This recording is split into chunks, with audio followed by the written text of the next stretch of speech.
By now, we've all encountered these hulking monsters with exceptional strength and endurance, roaming across the post-apocalyptic remains of the former United States, from the ruins of California to the wastes of Illinois and Massachusetts. But among these countless supermutants, a few stand out. Some have held power, others wield intellect, and a rare few have even tried to protect humanity, from mutant scientists to wasteland mayors. In this video, we're taking a look at every prominent supermutant in the Fallout series.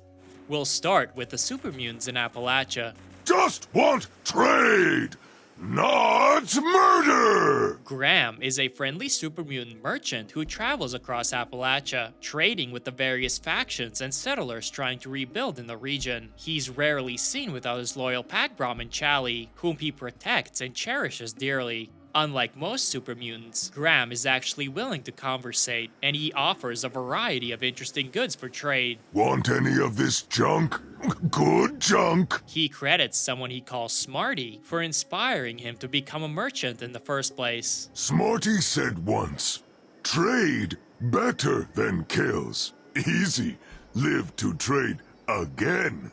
Graham even goes out of his way to befriend humans, organizing grand cookouts and inviting others to join him in celebration. He's famous and well known across Appalachia as the super mutant trader, and it's hard to miss him as he announces his presence loudly while moving from place to place. Get your stuff right here. Hello! Pointy stuff, shooty stuff, explodey stuff, all the stuff! Gale is a female supermutant who arrived in Appalachia in 2103 alongside her human companion Rara. The two live together at the crater, located in the Toxic Valley. Gale cares deeply for the young orphan girl and would do anything to protect her. Rara is precious little human girl. Gale met Rara years ago. Rara was alone. Gale was alone. Now Rara and Gale are together. She first met Meg Groberg, leader of the Crater Raiders, after Rara brought Meg to help when Gale was in need. Impressed by Meg's willingness to accept her as a supermutant, and by her help in looking after Rara, Gale chose to join the Raiders at the crater. Despite being a supermutant herself, Gale dislikes others of her kind. She believes many of them could benefit from the kind of friendship and purpose she found with Rara. Yes, they are strong. Many stronger than Gale. But they are bad. They want to hurt everything. Gale thinks they need to find their own Raras. Edgar Blackburn.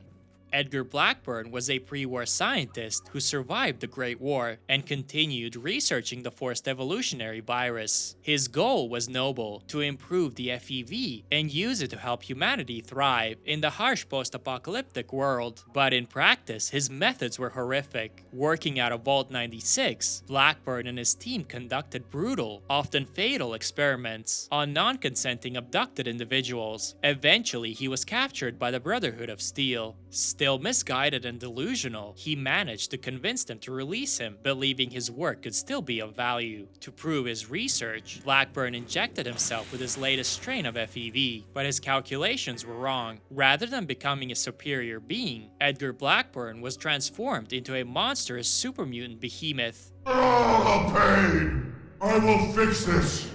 But first, you die. You will not stop the future.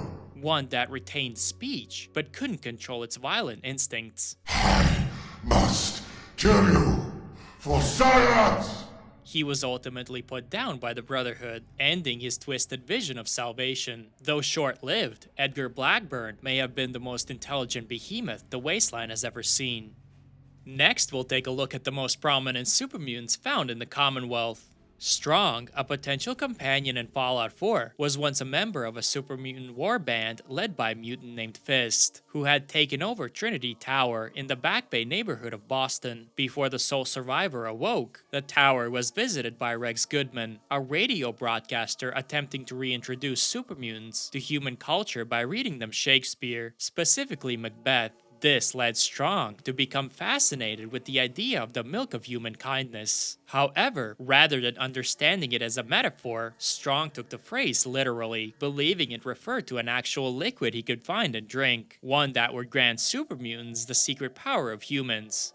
Macbeth say milk make humans strong.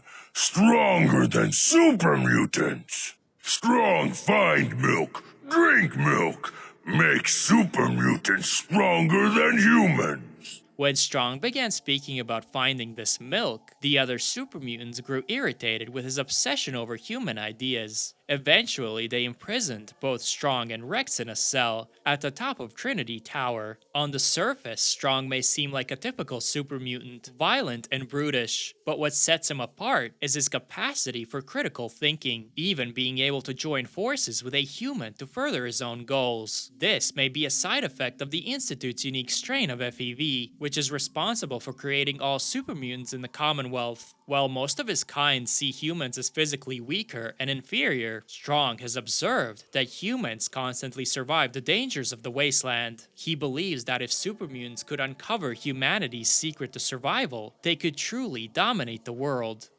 Erickson is a friendly super mutant who resides on Mount Desert Island. He was once part of Grunt's war party, which landed on the island sometime before 2287. After spending several weeks in the area, Erickson found that he had somehow overcome the rage and hatred typically associated with super mutants. He attributes this rare mental clarity to prolonged exposure to the island's radioactive fog. Started seeing things more clearly when we came here. Who knows? Maybe it's the fog. I just don't see what the point of us all killing each other is. Though another possible reason could be the large quantities of Vim soda the group consumed after taking over the Vim Pop factory. Eventually, Erickson left the war party when the other super mutants began threatening to kill him for questioning their actions, like why they were constantly attacking humans when there were plenty of wildlife to hunt. He went on to settle within the crash site of Horizon Flight 1207 near the center of the island and built a home inside the wreckage of the airplane. Unlike most of his kind, Erickson is friendly towards humans. He even considers Longfellow to be an old friend. Longfellow, good to see you're still kicking. Yeah, you too. You vouching for him? I'm not sure about this one yet. He also enjoys trading with the humans, who still brave the fog from Far Harbor, and he has a deep love for dogs. Erickson is a skilled trapper and skinner as well, having crafted his signature bearskin outfit by hand. What the hell are you? First time seeing a super mutant, You've led a sheltered life. Brian Virgil, a former Institute scientist, once led a project within the Bioscience Division focused on the forced evolutionary virus and the creation of super mutants. During his time as project leader, Virgil came to a disturbing realization. The project yielded nothing of value, only the transformation of kidnapped wastelanders into super mutants. Overcome with guilt over the suffering he had caused, he made the difficult decision to abandon the Institute. Before escaping, Virgil destroyed the lab equipment and all related research to prevent anyone from continuing the work. Knowing the Institute would send Kellogg or their coursers after him, he fled to the glowing sea and infected himself with a modified strain of FEV, one designed to help him survive the region's intense radiation. Remarkably, this strain allowed him to retain his intelligence, even in super mutant form, and with the help of the sole survivor, even transform himself back to a human. Welcome back. It needs some refinement, but I think we can consider my serum a qualified success. Edgar Swan.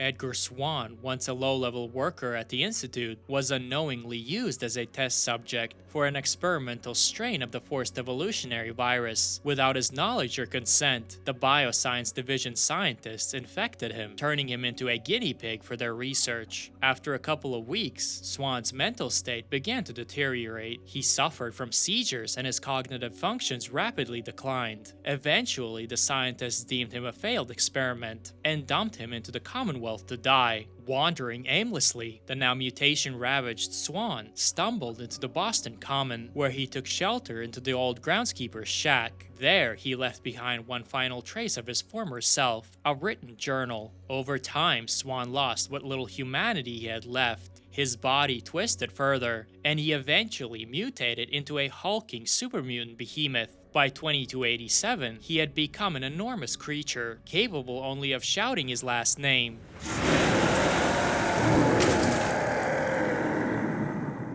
He crafted makeshift armor from the Swan-themed paddle boats nearby, giving rise to the local legend of Swan. Despite his terrifying appearance, Swan doesn't roam or hunt. He seems content to be left alone, attacking only those who come too close to him in his pond. The previously mentioned Brian Virgil was involved in this very experiment and can be confronted with it. Do you remember Edgar Swan? Swan.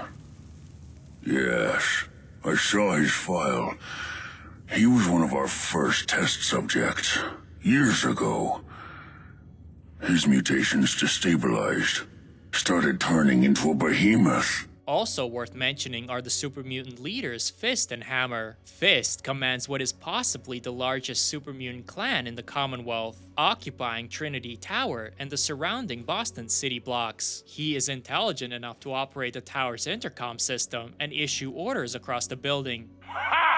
Another human come to rescue Rex! He is weak! Kill him! Fist also maintains contact with Hammer, another super mutant leader who oversees the group living in the West Everett Estates. According to a holotape recorded by Hammer, the two groups even conduct trade with one another, showing a rare example of organized cooperation between super mutant factions. Send more people so we can raid more! We give you these guns for trade!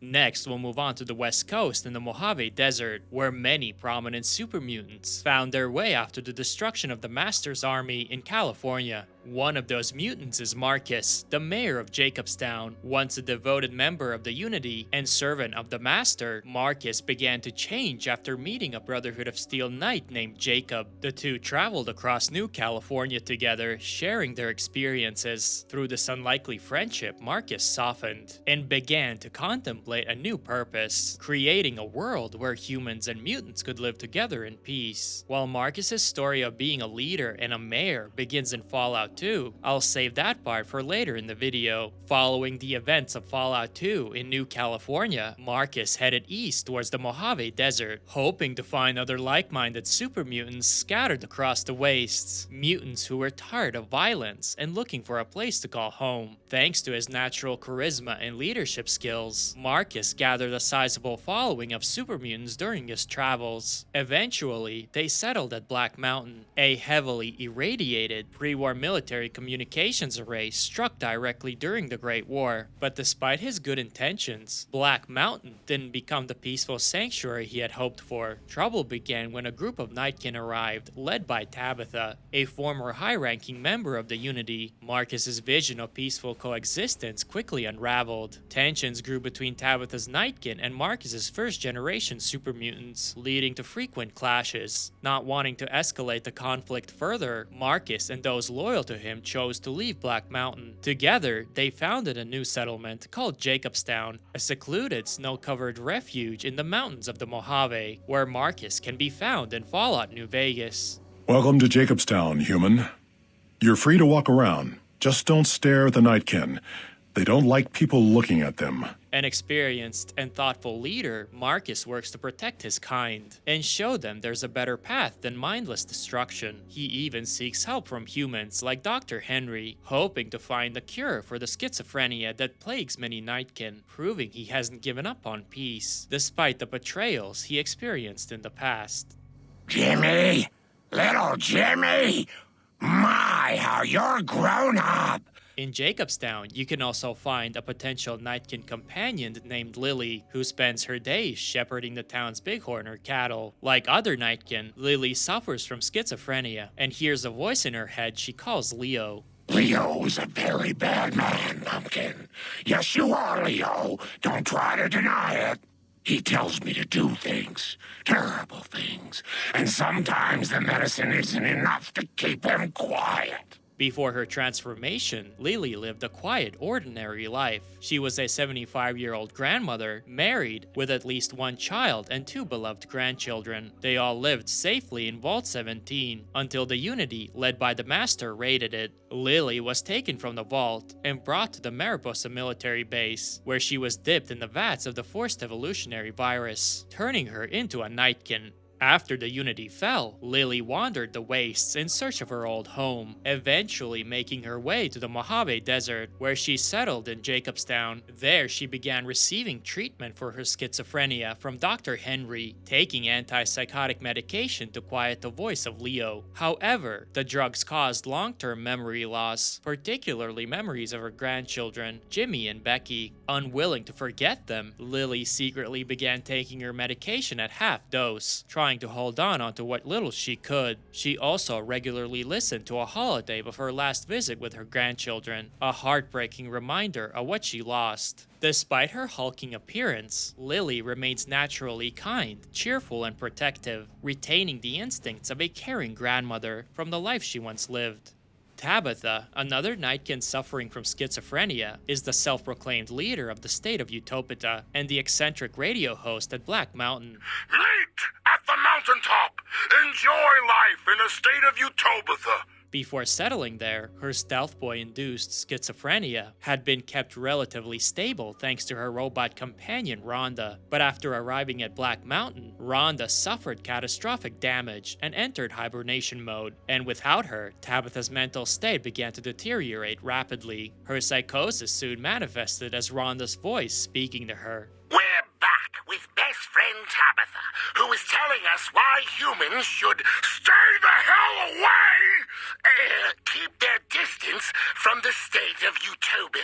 Thank you, Rhonda. That's a good point. And alongside delusions of grandeur, Tabitha managed to convince the less intelligent second-generation supermutants that she was a prophet. This growing instability eventually drove Marcus to leave Black Mountain and establish Jacobstown. Taking full control, Tabitha founded the state of Utopia. What's especially interesting about Tabitha is that she hosts her own radio program, which is pretty unique to do for a supermutant, mostly to spread bizarre, anti-human propaganda. She also wears a wig and heart-shaped glasses. If the courier repairs Rhonda during Fallout New Vegas, Tabitha regains enough of her sanity to stop the broadcasts and peacefully leave Black Mountain with Rhonda, continuing to travel the wastes heading east. Another special supermutant found at Black Mountain is Neil, sent there by Marcus to keep an eye on Tabitha. Neil has since taken upon himself to direct any newly arriving supermutants towards Jacobstown, and to warn any humans getting too close to stay away. This is a dangerous place, human, especially for your kind. I suggest you turn back. There's nothing good waiting for you further on.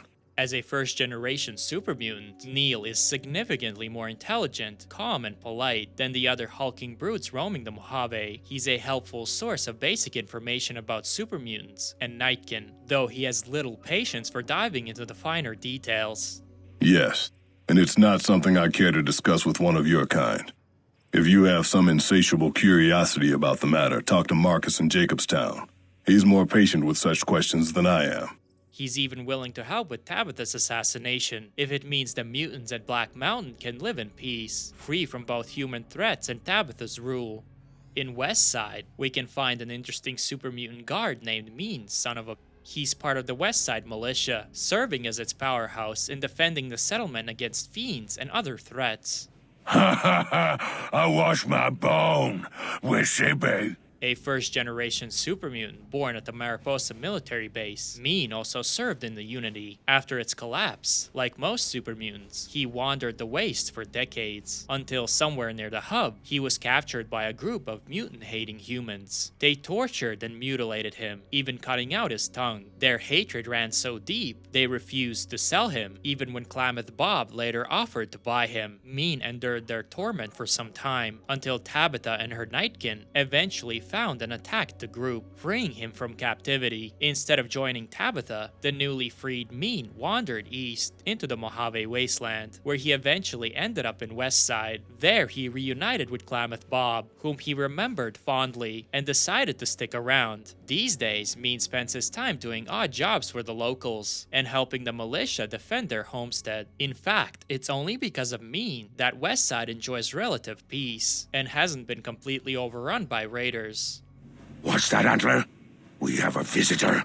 An assassin, more like. I say kill it, Antler, for safe's sake. Davison is the leader of a group of Nightkin holed up at the Repcon test site. He once lived at Jacobstown, where Marcus tried his best to care for the Nightkin, but like many others, Davison and his group suffered from severe mental disorders. Eventually, they lost patience and left Jacobstown, following the guidance of Antler, a Brahmin skull that Davison worships, believing it speaks to him and gives him orders. Who is Antler? Who is Antler? Antler, the human asks about you. What do I tell it? Once a captain in the Unity, Davison now leads his own group. He's not particularly intelligent and tends to be aggressive, impatient, and highly suspicious of others. Years of prolonged stealth boy use have left him with paranoid schizophrenia and what appears to be dissociative identity disorder. To cope with the loss of the master and the disarray that followed, Davison projects a second personality onto the skull of Antler, treating it as a godlike figure who guides him. Ironically, Antler often represents the more rational and peaceful side of Davison. In fact, it's Antler who urges caution and is open to negotiate with the courier, while Davison himself remains hostile and distrustful. What, Antler? But human could be lying. Is stealing the stealth boys for itself. Oh, Antler, you trust so easy. If the courier chooses to help, Davison and his Nightkin will leave the Repcon test site peacefully. The last prominent Nightkin supermutant in this video is Dog, or God, met at the Sierra Madre. A psychologically fractured Nightkin, Dog serves Father Elijah by capturing wastelanders and fitting them with explosive collars. Dog fetches. Dragged you here. Dog thinks. You not struggle like others. Trap makes you sleep. Make your voice go to cage. But within his mind exists a second identity, God, a more intelligent and self-aware personality, trying to break free from Elijah's control. The Dog persona is triggered by the sound of Elijah's voice, while God is brought forth by hearing his own voice through holotapes or radio. Dog, back in the cage. What have we here? You weren't who I was expecting. I'm disappointed.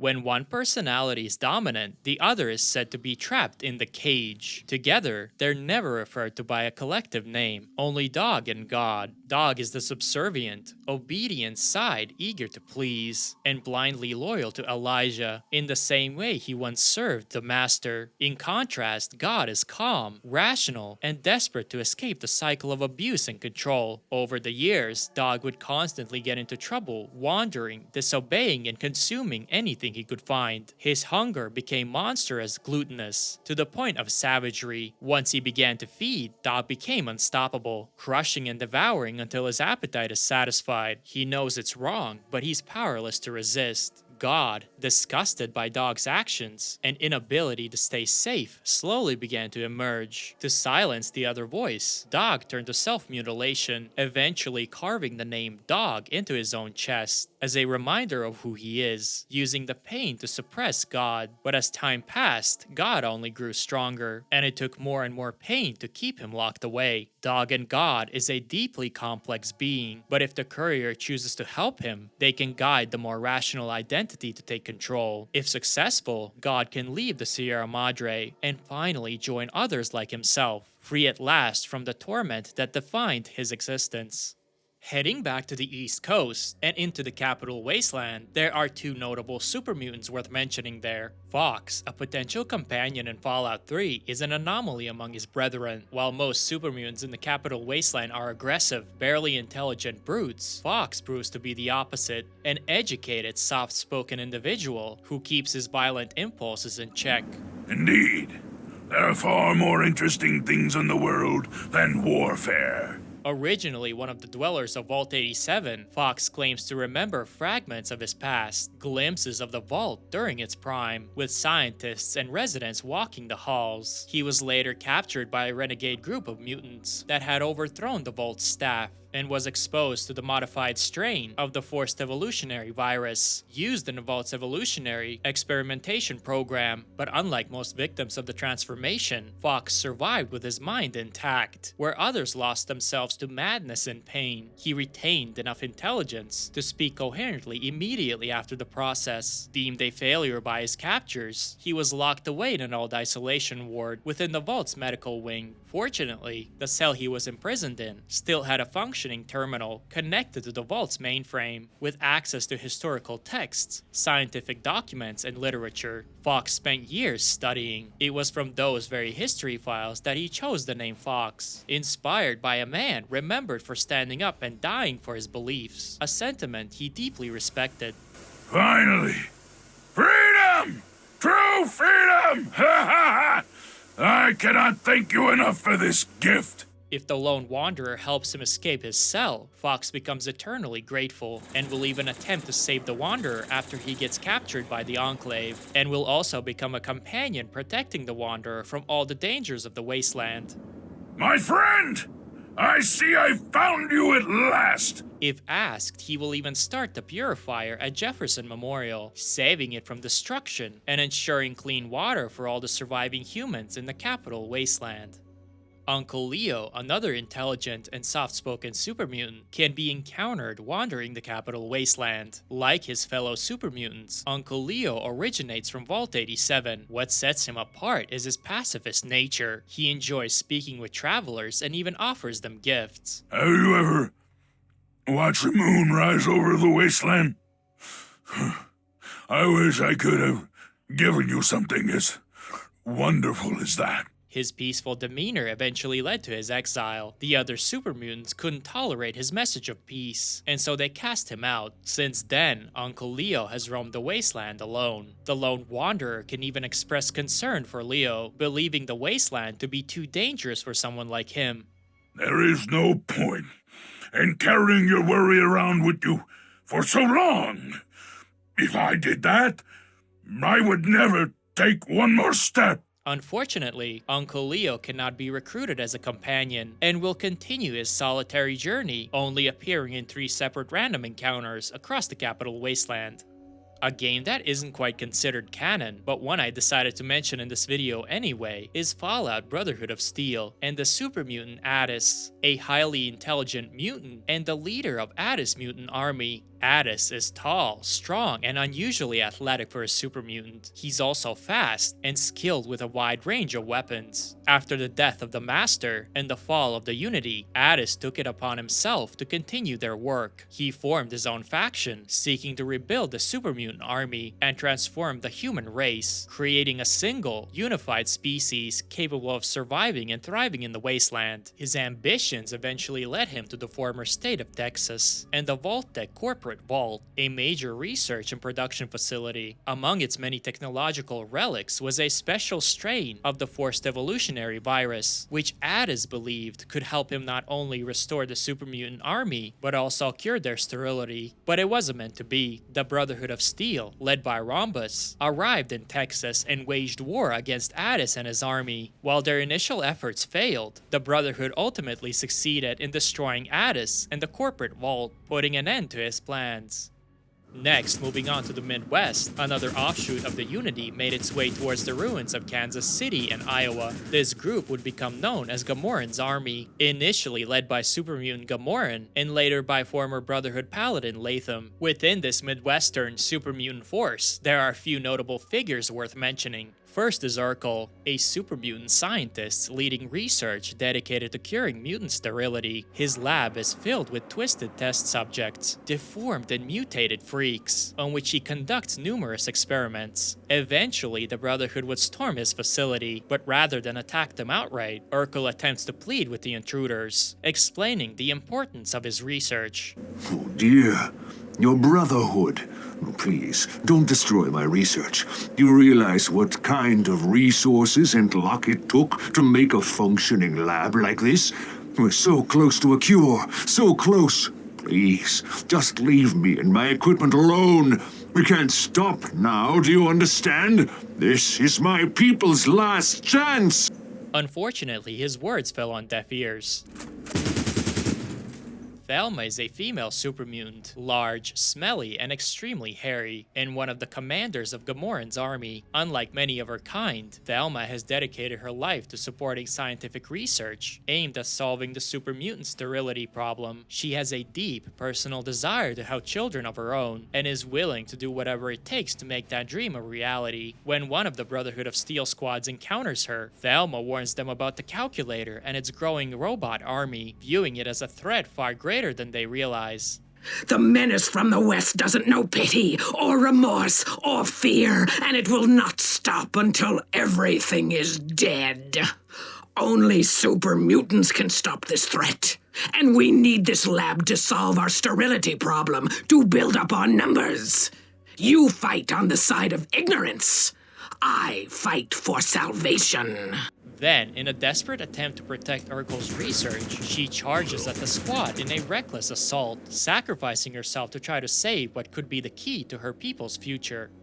And Takamata is the High Inquisitor of Gamoran's army and his most trusted lieutenant, second in command of the entire mutant force. Specializing in torture and interrogation, Takamata is both intelligent and ruthless, known for his cunning strategic mind. His most notable achievement was capturing General Barnaky, the commanding officer of the Midwestern Brotherhood, and making him his prisoner.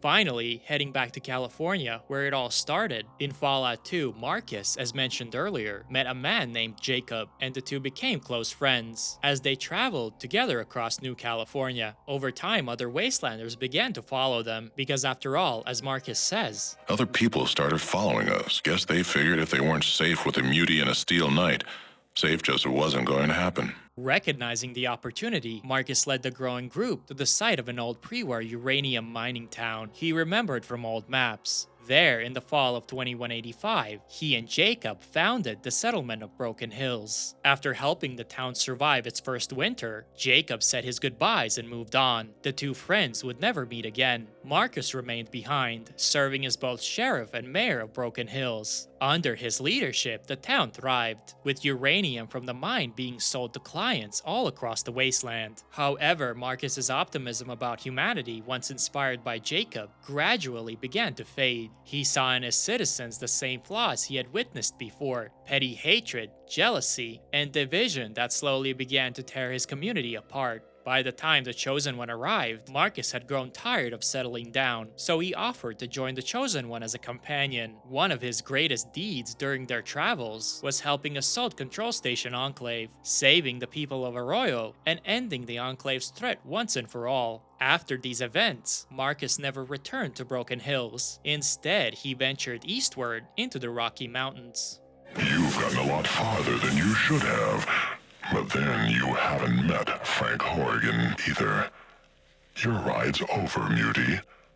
Time to die. Frank Horrigan, a super mutant and an agent of the Enclave's Secret Service, was a somewhat successful experiment created by the Enclave scientists on the oil rig, formerly the personal bodyguard of President Richardson. Horrigan was exposed to the forced evolutionary virus during a mission at the Mariposa military base, which triggered his mutation into a super mutant. Rather than dispose of him, the Enclave sent Horrigan to the oil rig for study. There, he was subject to 2 years of intense experimentation, eventually becoming one of a kind mutant, more machine than man. He was outfitted with a custom-engineered suit of power armor. The FEV exposure and the continued experiments enhanced his size, strength, and speed beyond that of any other super mutant. Horrigan was ruthless, sadistic, and utterly loyal to the Enclave. The way he dispatched other so-called mutants was often brutal and merciless. In the end, however, the Chosen One and their companions were able to defeat this monstrous creation, ending Horrigan's reign of terror and bringing down the Enclave with him.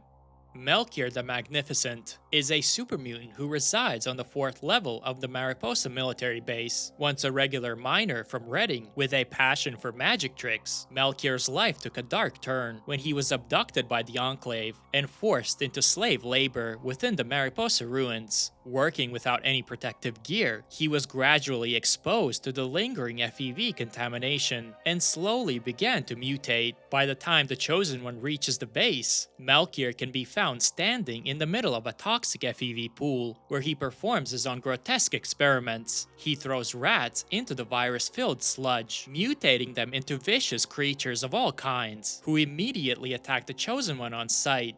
Oh, this is excellent. You know, I actually doubted my officers when they said they'd captured a prime normal. It is so nice to see you.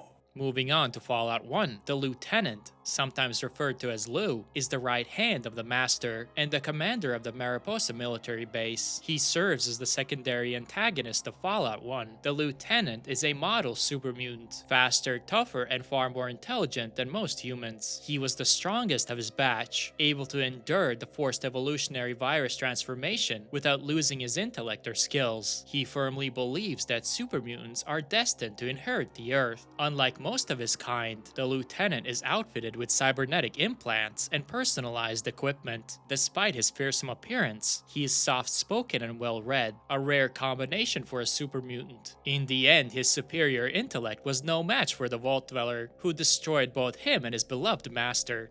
Hey, you not look like Ghoul.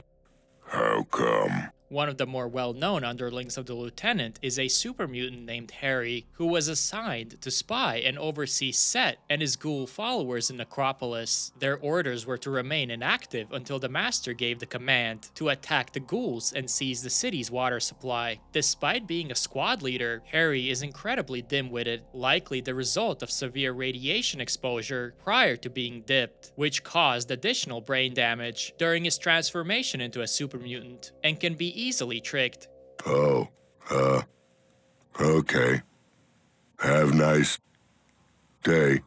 Lastly, the boogeyman himself, the Master. While technically considered a super mutant in Fallout lore, he's a completely unique, evolved form, very different from the typical big green brutes. He was the founder and leader of the Unity, a mutant-led organization dedicated to the transhumanist transformation of mankind. In the post-nuclear world, by the time he was encountered by the Vault Dweller, the Master had become a horrifying amalgamation of dozens of humans, mutants, and machinery, fused with the Cathedral's computer systems. He spoke in multiple voices, switching between them in an instant. We need one race. Race. One goal. Goal. One people to move forward to our destiny. Originally, he was a man named Richard Gray. In 2102, he and several others went on an expedition to investigate the Mariposa military base. There, Gray was exposed to FEV after being thrown into a vat and left floating unconscious in the green goo for days. When he finally awoke, he began to mutate, but not into a typical super mutant. His transformation was far more extreme, becoming a unique, evolutionary offshoot, a super mutant who had gone far beyond the standard mutation process. Thankfully, in 2162, the Vault Dweller infiltrated the Cathedral, the Master's stronghold, and destroyed it, killing the Master and saving humanity in the process.